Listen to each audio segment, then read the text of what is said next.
First வந்தால் உங்கள் ECR விட்டு வந்தீங்கன்னா கோட்டை நம்ம ஏரியா ஈசிஆரில் கரண்ட்டு பிரச்சனை ரொம்ப அதிகமாகுது. ஓகேவா? கரண்ட்டு தண்ணியும் அதே போல் ரொம்ப பிரச்சனையாக இருக்குது. என்னால் முடிஞ்சது சின்ன ஒரு டோனு ஈசிஆர் கோசம். ஓகேவா? கரண்ட்டு கூட இல்லைங்க ஈசிஆரில், தூக்கம் தானே வர மாட்டுது நைட்டு வீட்டில். கரண்ட்டு கூட இல்லைங்க ஈசிஆரில், நைட்டு தானே தூக்கம் வர மாட்டுது வீட்டுனில்.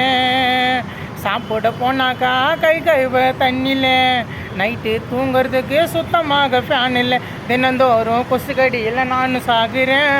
கரண்ட் பிரச்சனை எப்போ மாறுன்னு நானும் நினைக்கிறேன். தினந்தோறும் கொசு கடியில் நான் சாகுறேன். எப்போ தான் கரண்ட் வரும்னு எனக்கு தெரியல. நைட்டு ஃபுல்லாக தூக்கலாமல் முயற்சிக்கின்னு இருந்துக்கின்னு சுத்தின்னு கீரை ரோட்டு நிலை. தண்ணி தானே குளிக்க வரலங்க, சுத்தமாக இருக்கிற நாத்தத்தில்லைங்க. உண்மையாக சொல்ல போனால் யாரும் இங்கே ஒழிக்கல. சத்தியமாக என்ன தான் நடக்குதுங்கோ நாட்டில். உண்மையாக சொல்ல போனால் யாரும் இங்கே ஒழிக்கல. சத்தியமாக என்ன தான் நடக்குதுங்கோ இந்த ஏரியாவில்.